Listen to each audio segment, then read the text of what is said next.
안녕하십니까. 자, 이번 강의는 페이지 332페이지죠. 저당권입니다. 굉장히 중요한 부분이죠. 일단 의 자체는 어려운 건 없죠.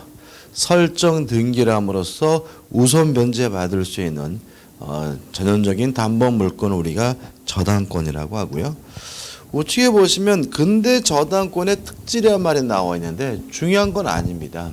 이 근대 저당권이라는 것은 독일의 저당 제도를 말하는데 우리와 다른 점이 있습니다. 걔네들은 저당권만 따로 분리해서 처분하는 것이 가능하거든요. 나머지 것들은 같아요. 그럼 보자고요. 1번 걔네나 우리나라 등기를 해야지만 저당권이 성립된다는 의미에서 공시원칙은 마찬가지고요.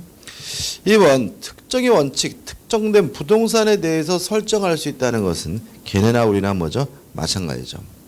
다른 점 3번 순위 확정의 원칙이죠.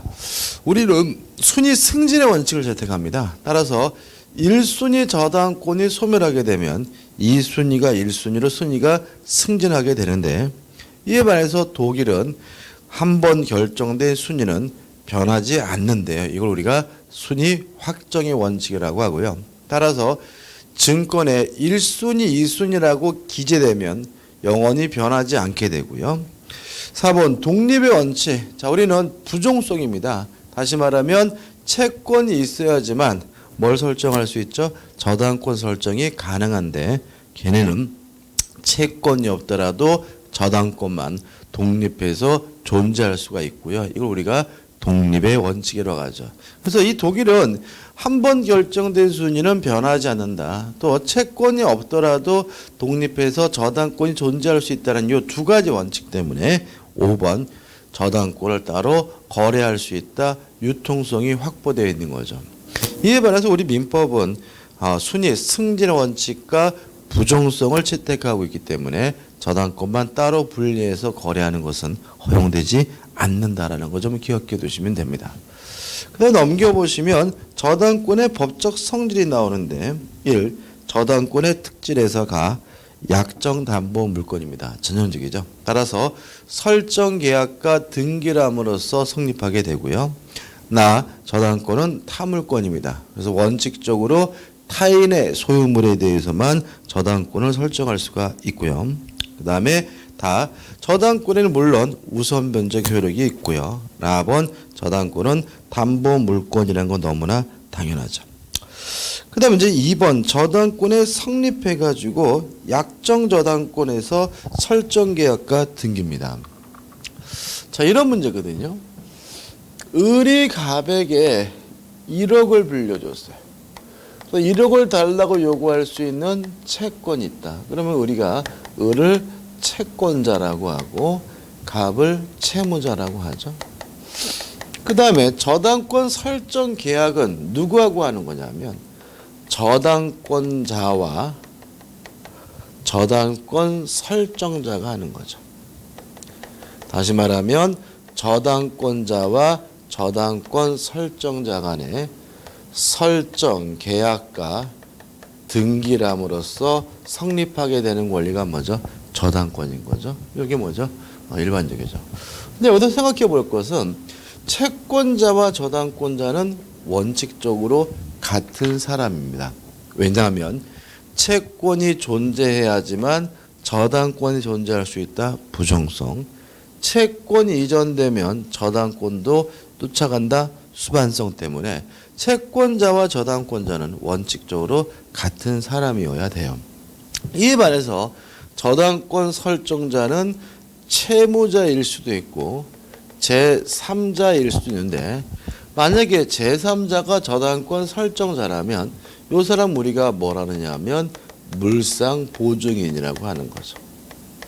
예를 들어서 은행에서 대출 받으면서 자신의 부동산에다가 저당권을 설정했다면 채무자가 저당권 설정자인데 자신에게 저당권이 없어가지고 아버지한테 부탁해서 아버지가 자신의 아파트에다가 저당권 설정했다면 채무자는 아들이고 저당권 설정자는 아버지 제3자가 되고요. 그런 경우 우리가 뭐죠? 물상보증인이라고 하는 거죠. 근데 우측에 보시면 판례가 굉장히 길게 나와 있는데요. 일단 이런 문제입니다. 채권자와 저당권자는 같아야 되는 것이 원칙이죠. 따라서 원칙적으로 채권자와 저당권 설정자가 불일치된다면, 그 저당권 등기는 무효인 거예요. 다만 우리 판례는 예외적으로 가능하고 예외적으로 유효할 수 있다라는 입장을 취하고 있는데요. 첫 번째 판례만 읽어보시면 되는데 두 가지 요건입니다. 첫째, 3자 간의 합의가 존재하고요. 이게 무슨 말이죠?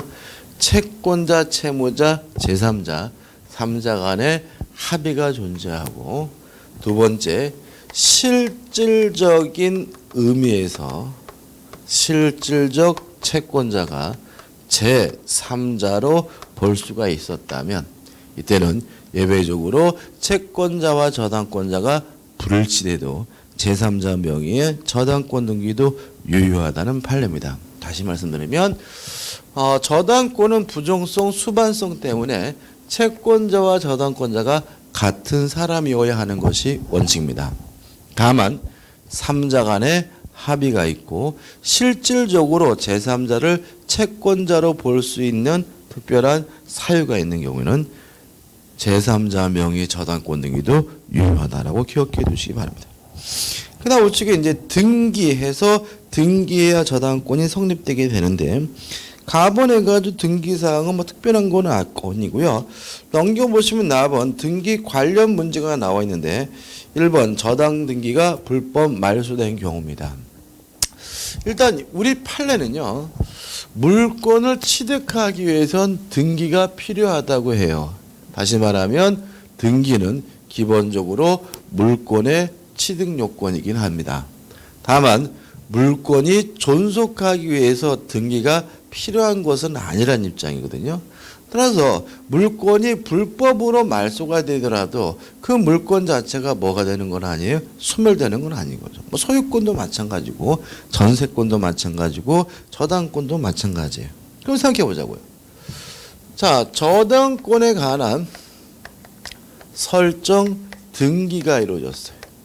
그러면 등기가 이루어졌다면 저당권자는 저당권을 뭐 하게 돼요?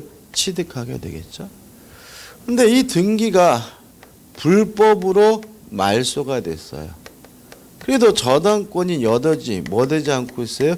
소멸되지 않고 있으니까 저당권자는 불법 말소된 것에 대해서 말소 회복 등기를 청구하는 것이 가능하고요. 물론 이 말소 회복 등기 청구는 물권적 청구권이다, 그런 내용인 거죠. 자, 그럼 이제 핵심 판례는 어떤 취지냐면, 자, 문제가 있습니다. 자, 문제는 요 불법 말소가 된 상태에서 경매가 이루어졌어요. 그러면 저당권자 입장에서는 말소된 상태에서 경매가 이루어졌기 때문에 한 푼 배당받지 못했겠죠. 그래도 경매가 진행되면 요 저당권은 무조건 소멸이 되기 때문에 더 이상 말소 회복 등기를 청구할 수가 없습니다. 왜냐하면 경매가 되면 모든 저당권은 어떻게 해요? 무조건 소멸되기 때문에 꼭 기억해 두시고요. 그 다음에 2번 무효등기 유용, 저당권 등기가 무효인 경우에 유용 재활용하는 것이 가능하긴 합니다. 다만 소급표는 없다는 것만 주의하시면 되겠죠. 3번 저당권의 객체는 원칙적으로 부동산, 토지와 건물입니다. 다만 유의하실 것은 전세권이나 지상권과 같은 권리에도 저당권 설정이 가능하다는 건 꼭 기억해 두시기 바라고요. 그다음 우측에 4번 피담보 채권, 저당권에 의하여 담보되는 채권, 우리가 피담보 채권인데 특별한 제한이 없어요. 그래서 가본 보시면 제한이 없다는 말이 나와 있고요. 따라서 굳이 꼭 금전 채권일 필요는 없는 거죠. 따라서 금전 채권이 아니더라도 채권의 가액을 기재할 수만 있다면 저당권에 의하여 담보되는 피담보 채권이 될 수가 있고요. 4번 꼭 현재 채권이고 확정되어 있을 필요도 없습니다. 따라서 미래의 채권이나 불확정한 채권에 대해서도 저당권 설정이 가능하다는 거 꼭 기억해 두셔야 되겠죠. 그다음 2번 저당권의 특수한 성립에서 1번 임차지상의 건물에 대한 법정 저당권이 나와 있는데 이것도요 개념은 좀 생각해 보실 필요가 있어요. 교재 보시면 뭐 2년이다 이런 기간이 중요한 게 아니라 법정 저당권이 뭔지 그 다음에 또 같이 시작하면서 법정 질권이 뭔지를 좀 생각해 보실 필요가 있어요. 예를 들어서 갑이 소유하고 있는 요 토지에 대해서 을과 토지에 대한 임대차 계약을 했어요. 그래서 을이 요 토지에 대한 임차권을 가지고 을이 건물을 신축하게 되면 요 건물은 을의 소유가 되는 거죠. 다시 말해 을은 토지에 대해서 뭐가 있어요? 임차권이 있고 건물에 대해서 뭐가 있는 거죠? 소유권이 있는데 이때 을이 갑에게 약속한 차임을 안 줘요. 뭐 2년치를 안 준다. 그러면 갑의 입장에서는 두 가지 방법을 취할 수가 있습니다. 요 연체 차임을 이유로 임차인 소유의 건물을 압류하거나 아니면 임차인 소유의 동산이나 과실을 압류할 수가 있는데 요 임차인 소유의 건물을 압류하면 이걸 우리가 법정 저당권이라고 합니다. 그 다음에 임차인 소유의 동산이나 과실을 압류하면 이게 뭐냐면 법정 질권이 됩니다. 질권은 시험 범위가 아니기 때문에 밑에 것에 대해서 나오지 말아야 되는데 임대차와 관련되어 있기 때문에 개념은 나와요. 다시 말씀드리지만 연체 차임을 이유로 임대인이 임차인 소유의 건물을 압류하면 뭐가 되죠? 법정 저당권. 임차인 소유의 동산이나 과실을 압류하면 뭐죠? 법정 질권이 된다. 기억해 두시고 그 다음에 법정 저당권, 법률 규정에 의한 저당권이니까 저당권 설정 등기는 필요가 없습니다. 다만 유의하실 것은 건물과 같은 부동산을 압류하려면 뭐는 필요하냐면 압류 등기는 필요하거든요. 여기서 말장난이 나올 수가 있어요. 법정 저당권이 성립되기 위해서 설정 등기가 필요 없다는 질문은 맞는 질문입니다. 그렇지만 법정 저당권이 성립되기 위해서 등기가 전혀 필요 없다 그럼 뭐가 돼요? X가 된다는 거 주의하시기 바랍니다. 그 다음 2번 부동산 공사 수급인의 저당권 설정 청구권이 나오는데 이것도 개념은 좀 이해하실 필요가 있어요. 자, 이런 문제입니다. 갑이 을과 만나가지고 건물의 신축에 관한 도급 계약을 하면 이를 맡긴 건축주를 우리가 도급인이라고 하고요. 일을 해주는 건설업자 을을 수급인이라고 하거든요. 그래서 을이 열심히 갑을 위해서 건물을 신축해주면 이 건물은 일단 갑의 소유가 되는 것이 일반적인 거죠. 근데 문제는 갑이 공사대금을 안 줘요. 이럴 때는 을은 갑에게 저당권을 설정해 달 것을 청구할 수가 있는데 이걸 우리가 부동산 공사 수급인의 저당권 설정 청구권이라고 합니다. 여기서 주의하실 것은 이 부동산 공사 수급인의 저당권 설정 청구권은 형성권이 아니라는 점이죠. 따라서 을이 갑에게 일방적으로 행사하는 것이 아니라 갑으로부터 승낙을 얻어서 설정 등기까지 해야 비로소 저당권이 성립하게 됨을 주의하시기 바라고요. 조심할 것은 요거는 뭐죠? 법정 저당권은 아님을 주의하시기 바랍니다. 여기서 이제 의문이 좀 생기는데 아니 승낙을 얻고 설정 등기까지 해야 저당권을 취득할 수 있다라고 법에서 규정하고 있는데 어떤 갑이 승낙을 할 거냐? 이런 거에 대해 승낙할 놈이면 차라리 처음부터 공사대금 제대로 주지 않았을까 하는 의문이 생기겠죠. 이제 어떻게 흘러가게 되냐면 이 공사대금은 목적물로부터 발생한 채권이니까 을은 일반적으로 뭘 행사하게 되냐면 유치권을 행사하게 되고요. 만약 을이 유치권을 이유로 이 건물에 대해서 점유하고 있으면 갑은 뭐 임대도 못하고 팔지도 못하고 깝깝한 상황이 되겠죠. 갑이 을한테 찾아와가지고 그러겠죠. 네가 지금 유치권 행사 중이기 때문에 나 지금 이거 임대도 못하고 팔지도 못해서 나 망하게 생겼다. 내가 망하면 너도 좋느냐라고 방방 뜰 때 을이 갑에게 그러면 저당권을 설정해 주십시오 라고 뭐 하게 돼요? 청구를 하게 되고 갑의 입장에서는 뭐 해줄 필요가 있어요? 승낙해 줄 필요가 있는 거죠. 왜요? 승낙을 하고 등기해 주고 을이 유치권을 풀면 다시 뭐죠? 공사 재개할 수도 있고 임대나 처분하는 것도 가능해지기 때문에 그죠? 아무튼 수험적으로는 형성권이 아니기 때문에 승낙을 얻어서 등기까지 해야 부동산 공사 수급인이 저당권을 취득하게 된다는 거 잊지 마시기 바랍니다. 그 다음 이제 넘겨보시면 338페이지에 대표유지가 나와 있네요. 저당권에 관한 설명 중 맞는 것은 1번 저당권자는 채무자의 일반 재산에 강제 집행을 할 수 없다. X예요. 뭐 저당권자도 기본적으로 채권이니까 채권을 실행하기 위해서 일반 재산에 대한 강제 집행, 강제 경매하는 건 원칙적으로 가능합니다. 제약은 있긴 하지만. 2번 우리 민법에서는 순위 확정의 원칙이 잘 지켜지고 있다. X예요. 우리 민법은 순위 확정의 원칙이 아니라 순위 승진의 원칙을 채택하고 있죠.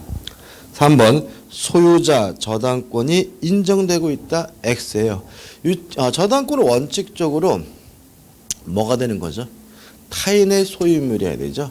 자신이 소유하고 있는 물건에 대해서는 원칙적으로 저당권을 취득하지 못하기 때문에 3번은 X고 4번 장래 채권에도 저당권이 성립할 수 있다. 5점. 다시 말씀드리면 저당권에 의하여 담보되는 피담보 채권은 아무런 제한이 없습니다. 꼭 금전 채권일 필요도 없고요. 또 현재 채권이 아닌 미래의 채권이어도 상관이 없고요. 또 뭐가 있죠? 불확정한 채권이라도 상관이 없는 거죠. 답은 4번이죠. 5번 법정 담보 물건이다. X죠. 저당권은 원칙적으로 설정 계약과 등기람으로서 취득하는 대표적인 뭐가 되는 거죠? 약정 담보 물건이 되는 거죠. 그 다음 3번 저당권이 효력해가지고 피담보 채권의 범위가 나옵니다. 이것도 은근히 심심찮게 시험 문제 잘 나오거든요. 일단 이런 문제입니다. 을이 갑에게 1억을 빌려주고 1억 채권을 담보하기 위해서 갑소유 A 부동산에다가 저당권을 설정했다면 이 저당권에 담보되는 피담보 채권, 채권의 범위죠. 일단 1억 원 원금, 원본은 저당권에 의해서 담보가 된다는 건 너무나 당연한 거죠. 또 만약에 이자를 지급하기로 했다면 이자도 저당권에 의해서 담보가 되고요. 만약에 위약금에 관한 특약이 있다면 위약금에 대해서도 저당권에 의해서 담보가 되고요.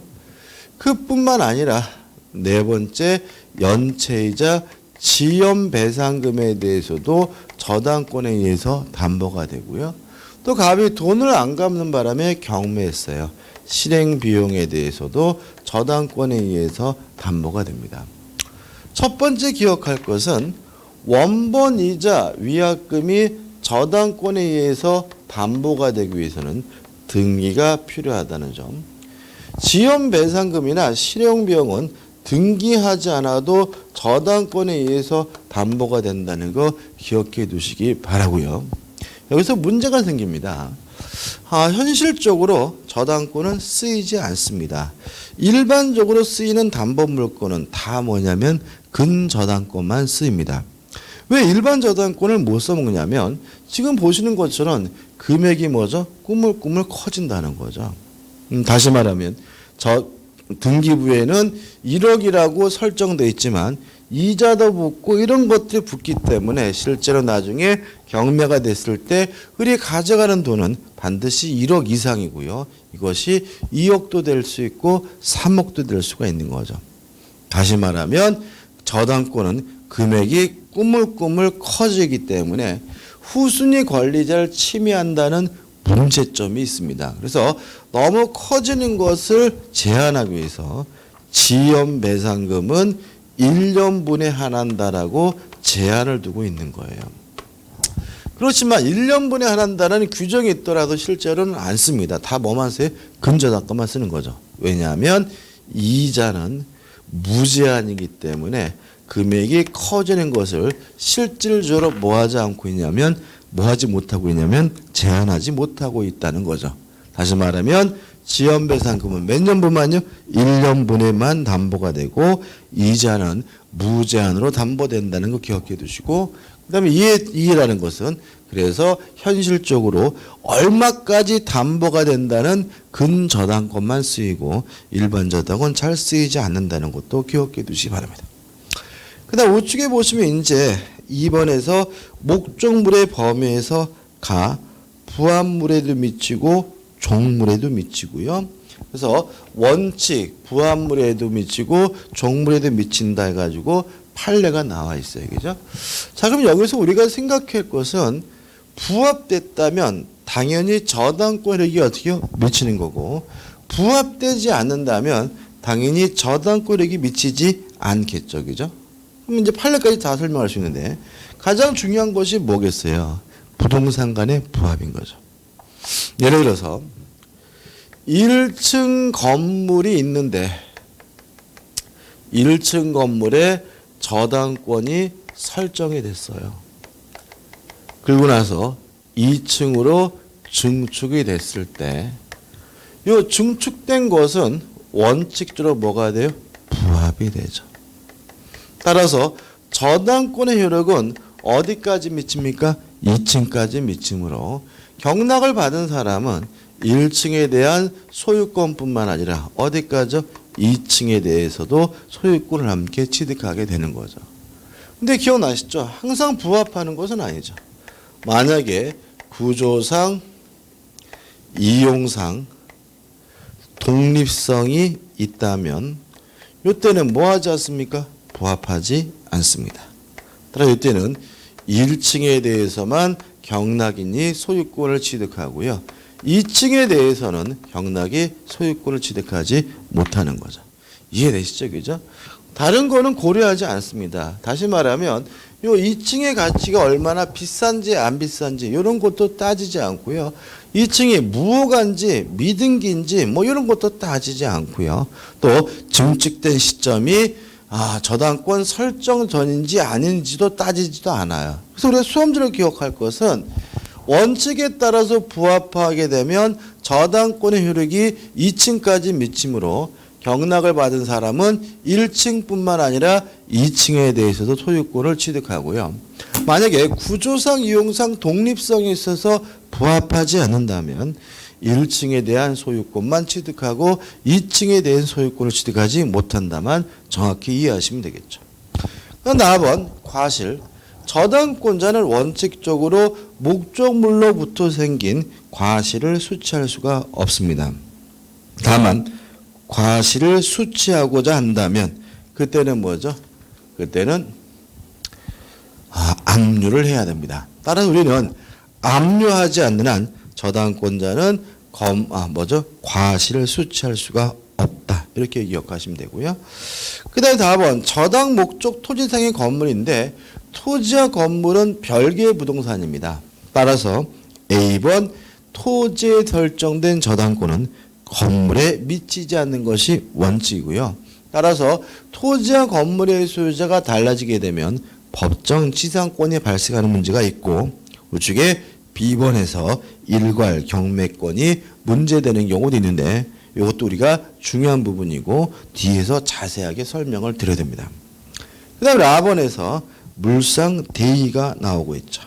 제가 이제 담보 물권 들어와 가지고 유치권의 경우에는 물상 대의가 인정되지 않는다라고 말씀드리면서 뒤에서 설명드릴 거니까 좀만 참으십시오. 이렇게 말씀을 드렸었죠. 그죠?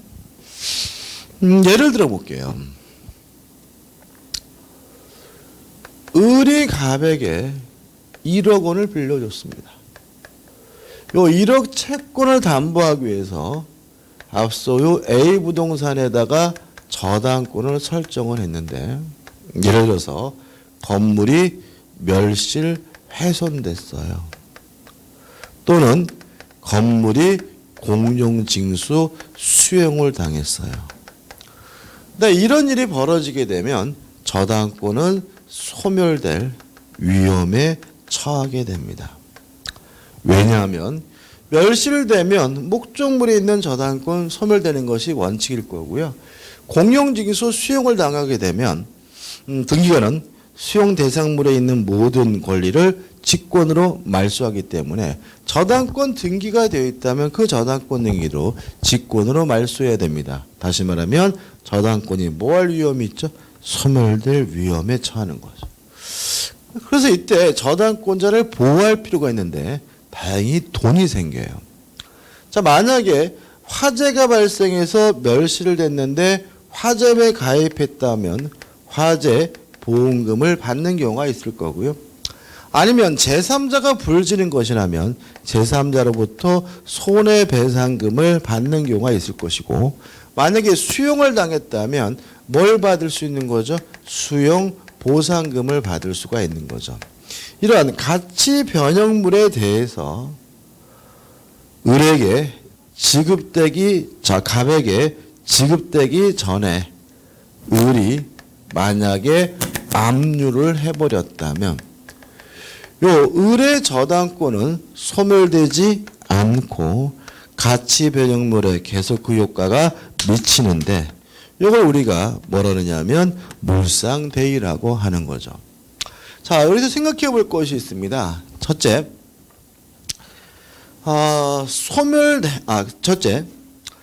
이런 물상대의가 그럼 뭐에게 인정되느냐? 지금 공부하고 있는 저당권에게만 물상대의가 인정되는 건 아니고요. 전세권에게도 물상대의가 인정이 됩니다. 그 다음 또 우리가 뒤에서 가담법에서 공부하지만 가등기담보, 양도담보, 매도담보에 대해서도 물상대의가 인정이 돼요. 다만 유치권자에게는 물상대의가 인정되지 않는다. 왜냐하면 목적물이 멸실되면 유치권자는 실질적으로 사실상 지배를 상실하기 때문에 유치권이 뭐가 돼야 되는 거죠? 소멸돼야 되는 거죠. 따라서 논리적으로 물상대의는 유치권에 인정되지 않는다는 거 기억해 두시고요. 그 다음에 이러한 물상대의가 인정되려면 저당권 등이 소멸될 위험에 처했어야 합니다. 따라서 만약에 돈이 생겼다 하더라도 저당권이 소멸될 위험이 없다면 물상대의는 인정되지 않습니다.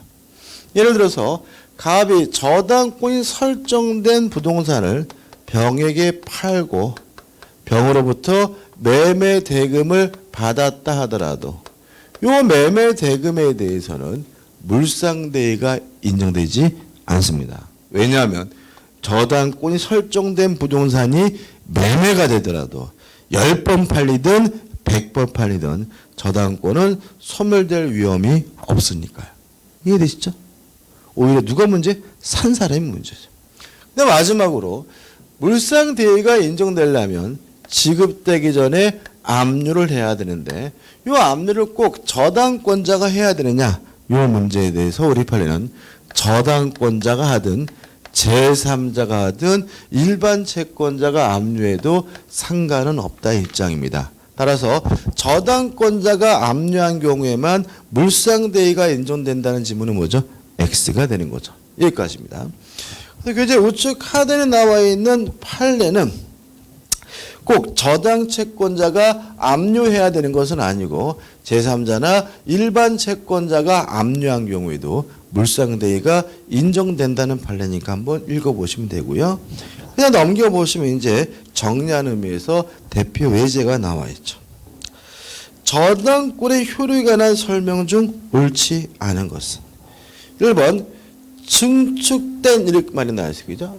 그러면 이제 증축됐으면 요게 떠올라야죠. 원칙적으로 부합하기 때문에 저당권력이 미치고 구조상 유용상 독립성이 있으면 부합하지 않기 때문에 저당권력이 미치지 않는다. 이런 얘기죠. 그럼 보자고요. 기존 건물에 부합됐어요. 부합됐다네.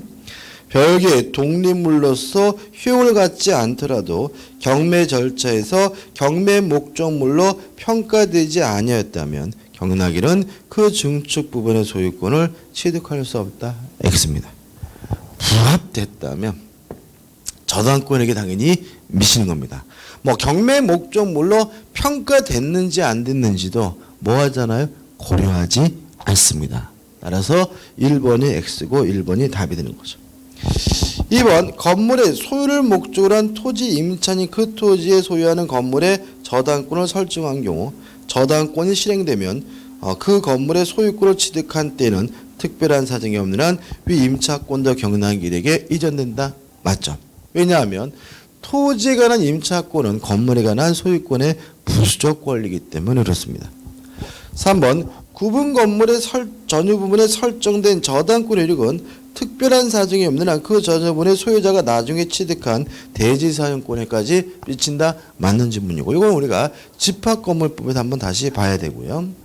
4번 채권과 이를 담보하는 저당권은 원칙적으로 그 주체를 달리할 수 없으므로 다시 말하면 채권자와 저당권자는 같은 사람이어야 하므로 채권자가 아닌 제3자 명의로 이루어진 저당권 설정 등에는 특별한 사정이 없는 한 원칙적으로 무효다라는 질문은 뭐죠? 맞는 질문이죠.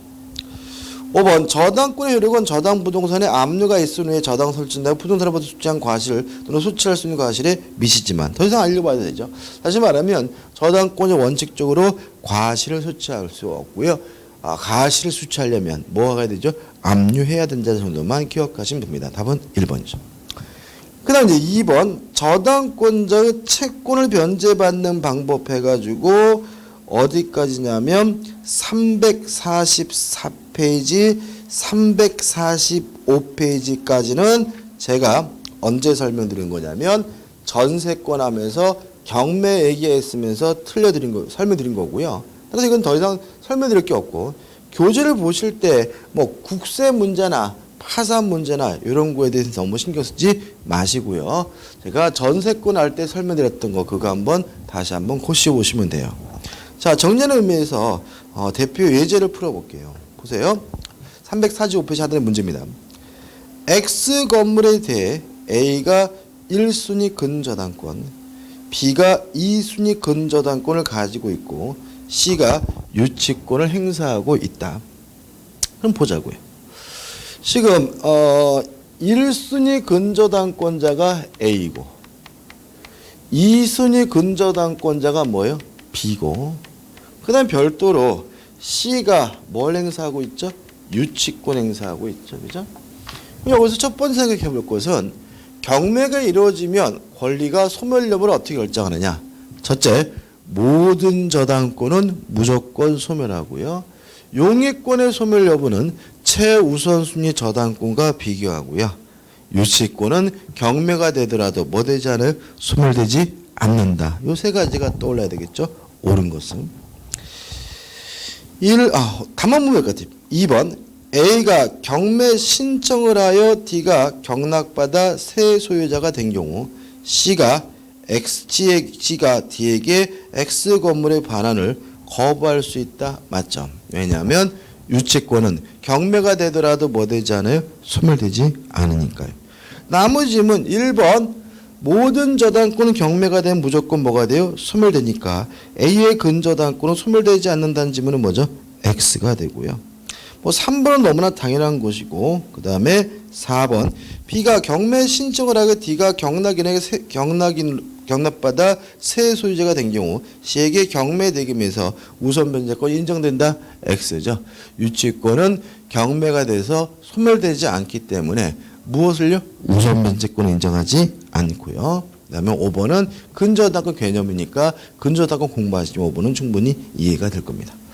자, 이번 강의 여기까지 하고요. 다음 강의 때 법정 지상권부터 들어가도록 하겠습니다. 감사합니다.